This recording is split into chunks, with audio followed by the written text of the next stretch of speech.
समीचीन विकल्पों का सम्यक समाधान।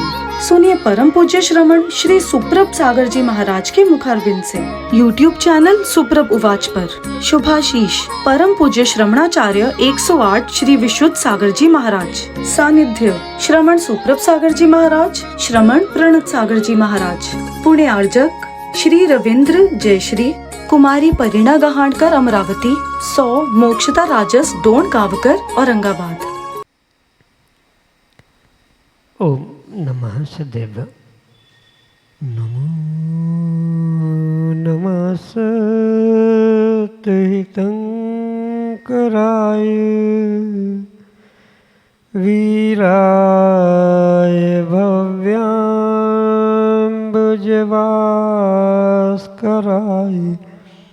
अनंतलोकाय सुरार्चिताय देवादिदेवाय नमो जिनाय देवादिदेवाय नमो जिनाय। अनंत अनंत सिद्ध परमेष्टि भगवान की देवादिदेव 1008 मूलनायक श्री पार्श्वनाथ भगवान की परम पूज्य आचार्य भगवंत गणाचार्य श्री विराग सागर जी महाराज की परम पूज्य पट्टाचार्य आचार्य भगवंत गुरुवर विशुद्ध सागर जी मुनि महाराज की परम पूज्य मुनि श्री प्रसम सागर सुप्रभ सागर जी महाराज जी की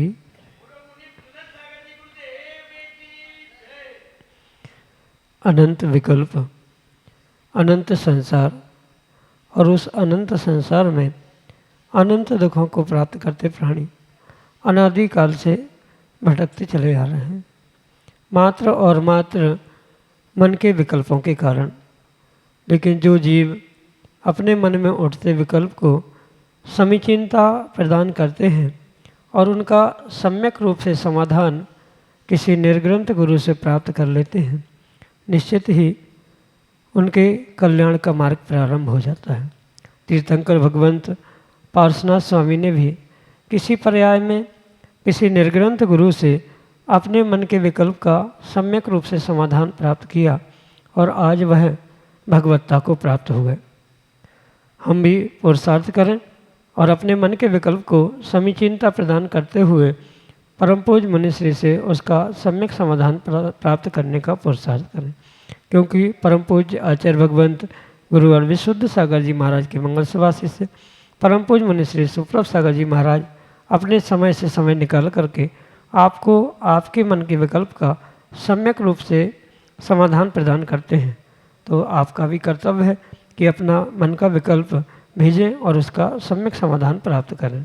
प्रारंभ करते हैं आज का सम्यक समाधान और आज के पहले विकल्प के लिए ऋषिनगर उज्जैन मध्य प्रदेश से श्रीमती मीनाक्षी प्रदीप जैन महाराज श्री के श्री चरणों में बारंबार नमोस्तु निवेदित करते हुए अपना समीचीन प्रश्न रख रहे हैं कि महाराज श्री श्रावक के 6 आवश्यक कर्तव्यों में स्वाध्याय भी एक आवश्यक कर्तव्य है। ग्रंथों की रचना करने के पूर्व श्रावक इस कर्तव्य को पूरा करते थे या नहीं, और यदि करते थे तो किस प्रकार। हमारे समीचीन विकल्प का सम्यक समाधान करने की कृपा करें। नमोस्तु महाराज जी, नमोस्तु। ओम नमः सिद्धम। परम पूज्य आचार्य भगवान गुरुवर विशुद्ध सागर जी महाराज की परम पूज्य मुनिश्री सुप्रभ सागर जी महाराज जी की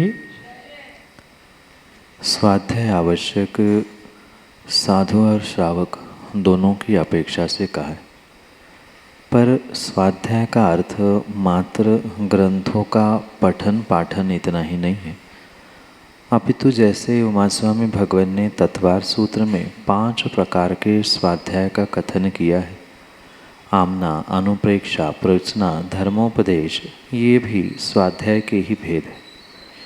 इसलिए जब ग्रंथ उपलब्ध नहीं थे या प्राचीन काल में जब इस श्रुत का लेखन नहीं होता था, तब अन्य प्रकार से श्रुत को पढ़ना, पढ़ाना, सुनना ये भी स्वाध्याय के अंतर्गत आने के कारण से श्रावक हो, साधक हो, वह उसी प्रकार से उस स्वाध्याय को प्राप्त करने वाले हुआ करते।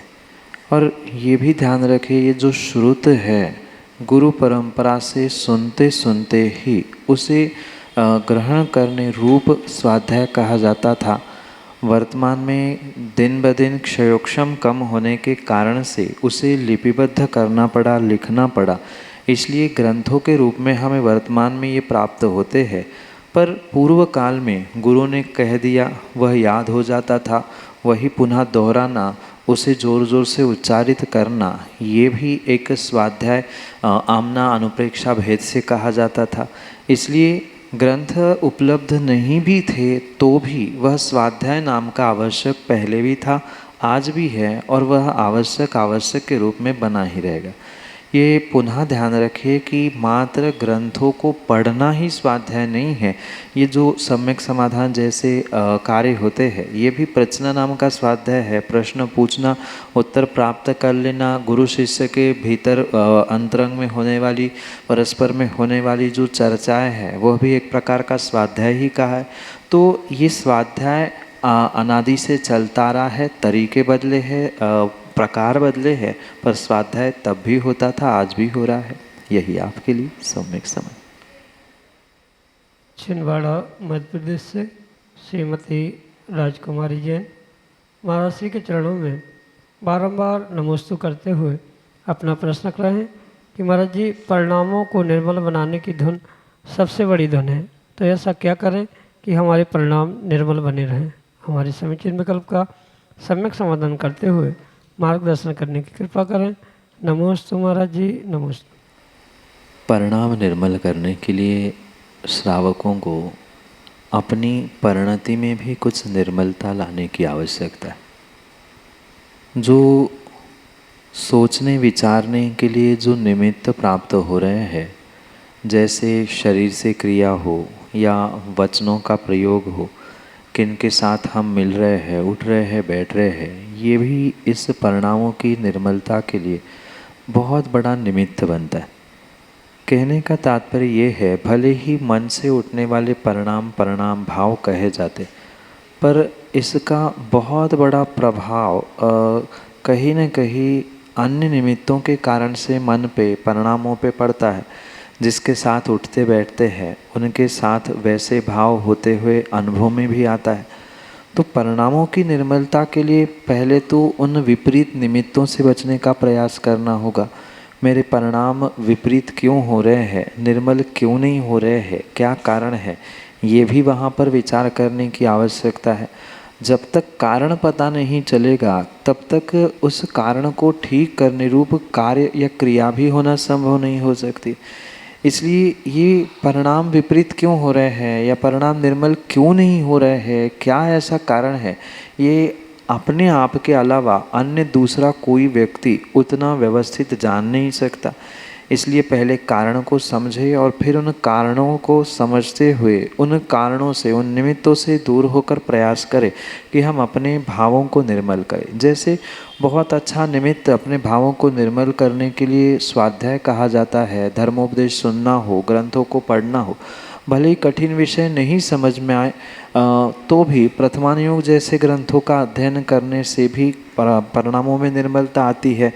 और बहुत अच्छी बात तो यही है कि जितना कठिन विषय समझेंगे, जितना कठिन विषय समझने का प्रयास किया जाएगा, उतना विशेष रूप से मन लगने की या परिणाम निर्मल होने की संभावना है। पर मैं तो कहता हूँ, माना कि वो भी कि संभव नहीं है, कठिन विषय सुनने की भी शक्ति नहीं है या हिम्मत नहीं है कह दे, तो भी सामान्य विषय जैसे अंजना के, चंदना के या सती सीता के, रामचंद्र जी आदि अनेक महापुरुषों के जीवों में विपरीतता के दिनों में भी उन्होंने अपने आप को कैसे संभाला, ये अगर पुनः पुनः पढ़ने का प्रयास किया जाएगा तो स्वाभाविक रूप से कुछ हद तक परिणामों की निर्मलता आने की संभावना है।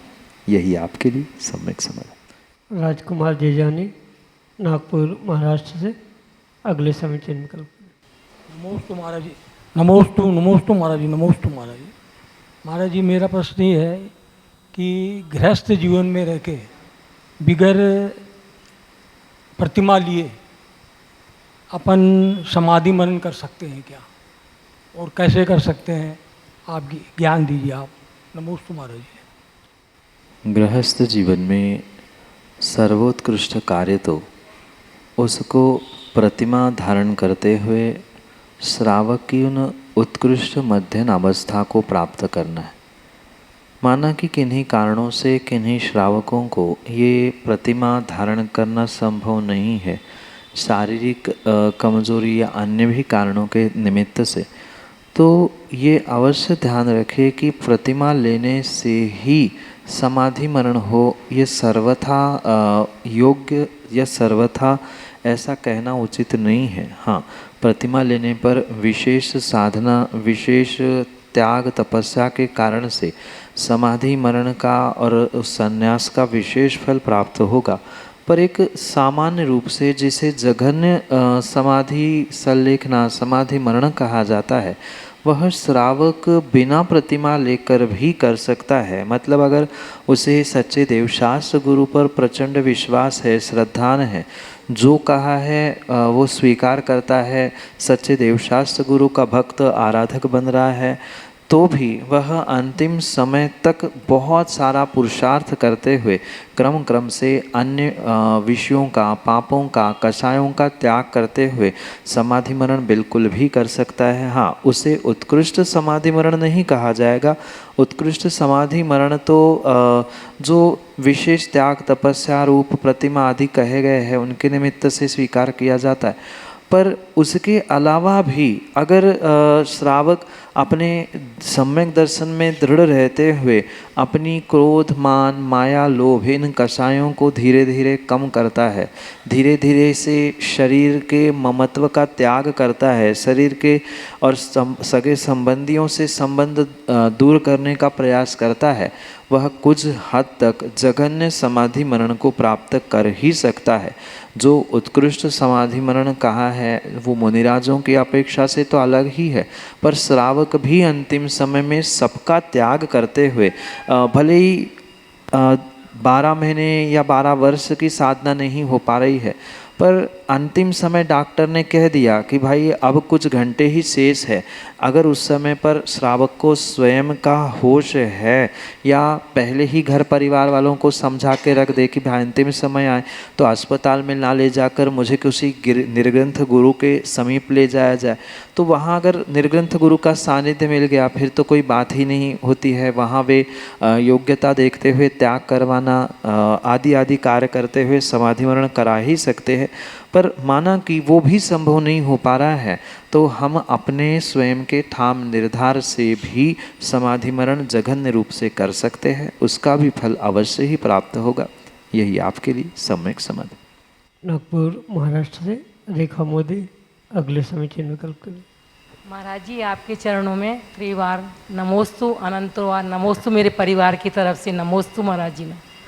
महाराज जी मेरा प्रश्न ये है कि लाड़ू जो पार्श्वनाथ भगवान या दिवाली में किसी में भी चढ़ाते हैं अपन, तो बूंदी का या बोलते वो शुभ रहता है, शक्कर का वो शुभ रहता है, मगर उसमें जैसे अपन बना के रंग मिला के या कुछ सजाते हैं और उस ऊपर दीपक रखते हैं, तो क्या यह चढ़ाने योग रहता है कि नहीं है महाराज जी? इसका थोड़ा सा विस्तार से बताइए, क्योंकि आजकल प्रतियोगिता होती है तो सजाते हैं लाड़ू सजाओ प्रतियोगिता में, तो सिंपल ना बनाना चाहिए महाराज जी, यही है मतलब लिखा है और सुना भी यही है, मगर रंग रोगन कर देते हैं तो उसमें वो होता है, इसलिए महाराज जी इसका समाधान दीजिए। नमोस्तु महाराज जी, नमोस्तु नमोस्तु। माँ, लाडू तो लाडू ही होना चाहिए। प्रतियोगिता का विषय भिन्न है और चढ़ाने की बात आगम के परिप्रेक्ष्य में भिन्न।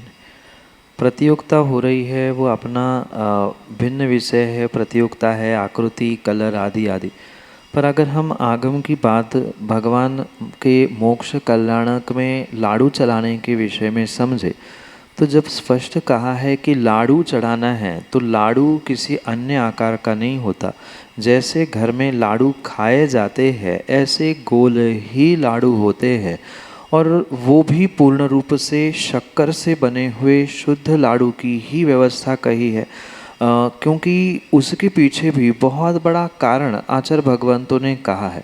जैसे तीर्थंकर भगवंतों ने मोक्ष प्राप्त करते हुए अपने जीवन की सिद्ध अवस्था को प्राप्त कर लिया, ऐसे मैं भी एक प्रतीकात्मक ये लाडू चढ़ाते हुए उस सिद्ध अवस्था को प्राप्त करूं। तो सिद्ध अवस्था का लाडू से क्या तारतम्य हो सकता है? अगर ये विचार किया जाए तो सिद्धों का ही एक प्रतीक लाडू के रूप में स्वीकार किया जाता है। तो जैसे वह शक्कर का लाडू आप कहीं से भी खाना वह मीठा ही लगता है, वह कहीं से प्रारंभ करना कहीं से अंत करना वो गोल ही गोल होता है। इसीलिए लाडू हमेशा कायदे से गोल ही होना चाहिए।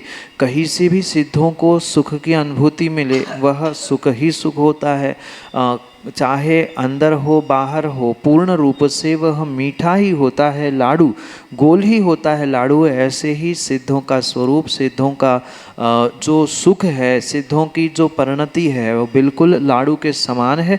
यह लाडू बिल्कुल उनका एक प्रतीकात्मक होने के कारण से गोल शक्कर का लाडू ही आगम के परिप्रेक्ष्य में मंदिरों में या तीर्थंकर भगवंतों के मोक्ष कल्याणक आदि में चढ़ाने की आवश्यकता है। पुनः समझे, लाडू जैसा कहीं से भी खाओ, शक्कर का लाडू पूर्ण रूप से मीठा रहता है।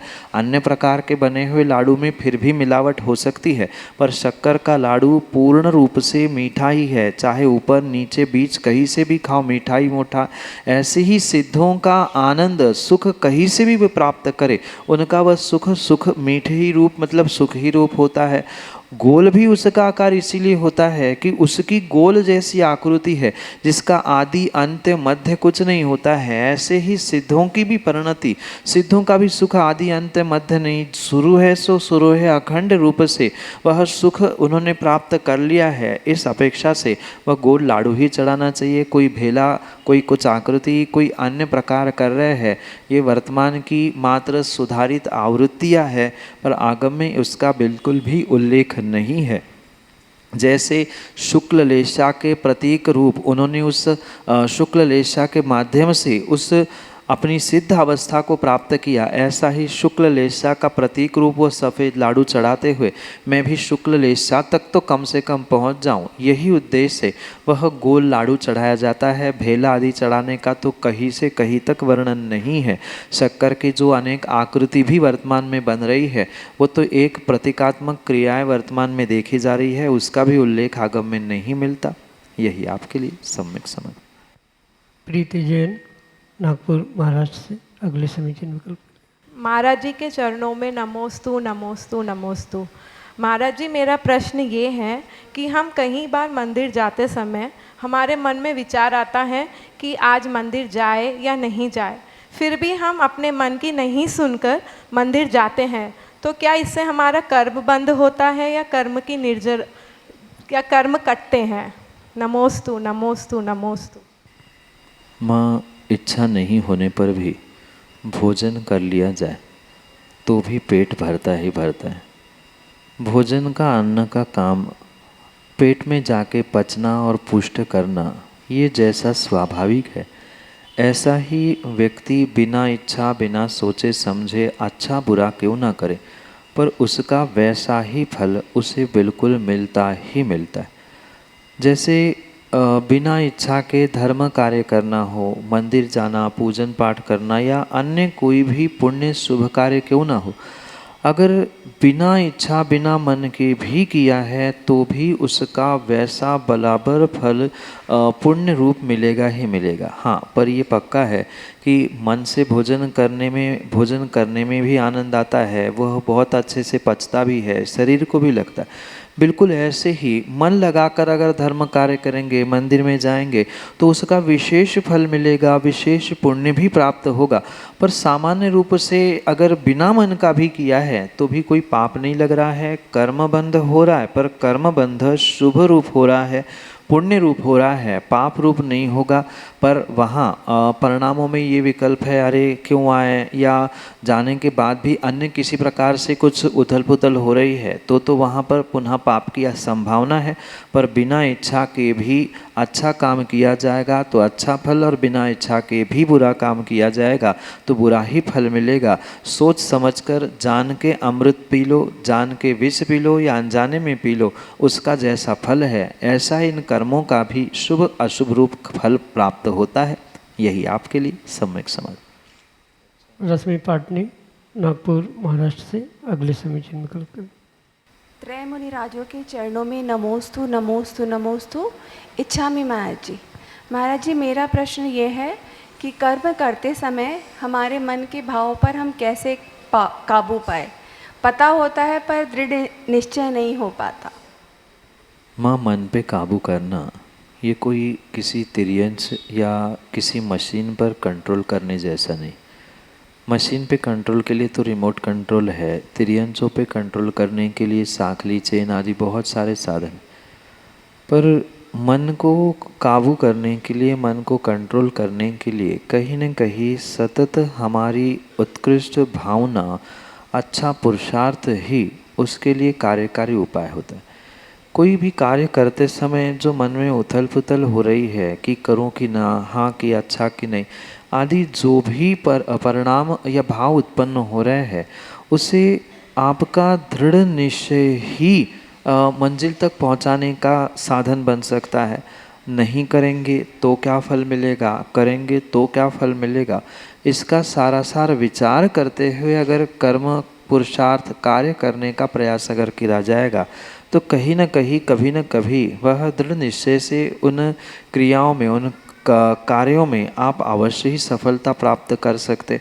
और इन सब के साथ सबसे पहले तो मैं बात यही कहूँगा कि हमें हर कार्य, हर पुरुषार्थ आत्मविश्वास के साथ करना चाहिए। जब जब आत्मविश्वास डगमगा जाता है कि क्या होगा, कैसे होगा, होगा कि नहीं, क्या रिजल्ट मिलेगा, कौन क्या कहेगा, इन सभी बातों को विराम देते हुए मैंने सोचा है, मैं अच्छा कर रहा हूँ, मैं दूसरे का बुरा नहीं सोच रहा, ना किया है आदि सोचते हुए अपने आप में दृढ़ विश्वास, आत्मविश्वास जब आप प्राप्त करेंगे तो कभी भी मन में विकल्प संकल्प आते हुए उन कार्यों के निमित्त से आप विपरीतता को या उसके विपरीत रिजल्ट्स को प्राप्त करने की जगह आपकी स्वयं की सकारात्मकता ही उस कार्य में सफलता के लिए निमित्त बन सकती। इसलिए जितना अधिक बन सके अपने मन को, अपने आप को सकारात्मक पॉजिटिव बनाने का प्रयास करें। जितने जितने पॉजिटिव निमित्त हमें मिलते हैं, भगवान, गुरु, जिनवाणी आदि आदि, इसके अलावा भी हमें कुछ ऐसे इंसान मिलते हैं जो पॉजिटिव लगते हैं, तो उनसे अधिक से अधिक समय प्राप्त करते हुए उनसे पॉजिटिविटी ग्रहण करने का प्रयास करें। यही आपकी पॉजिटिविटी आपके निश्चय को दृढ़ करने वाली है, आपके आत्मविश्वास को दृढ़ करने वाली है। और जहाँ दृढ़ निश्चय आत्मविश्वास के साथ होता है, वहाँ नियम से प्रत्येक काम करते हुए व्यक्ति मन लगाते हुए उसमें अपने मन के अननेसेसरी जो आने वाले विचार है उन पर काबू कर सकता है। 100% काबू करना संभव नहीं है, पर अननेसेसरी जितने भी विचार आ रहे हैं उन अननेसेसरी विचारों को काबू करने के लिए ये बहुत अच्छा निमित्त है कि हम पॉजिटिव स्थान, पॉजिटिव व्यक्ति आदियों के पास पहुंचकर जीवन में अपने आप के लिए पॉजिटिविटी प्राप्त करें, सकारात्मकता प्राप्त करें। जितनी सकारात्मकता विशेष होगी उतना ही आपका जीवन का प्रत्येक कार्य कर्म विशेष होता जाएगा। यही आपके लिए सम्यक समाधान। समीचीन विकल्पों का सम्यक समाधान सुनिए परम पूज्य श्रमण श्री सुप्रभ सागर जी महाराज के मुखारविंद से। YouTube चैनल सुप्रभ उवाच पर शुभाशीष परम पूज्य श्रमणाचार्य 108 श्री विशुद्ध सागर जी महाराज। सानिध्य श्रमण सुप्रभ सागर जी महाराज, श्रमण प्रणत सागर जी महाराज। पुणे आर्जक श्री रविंद्र जयश्री, कुमारी परिणा गहाणकर अमरावती, 100 मोक्षता राजस डोन गावकर औरंगाबाद।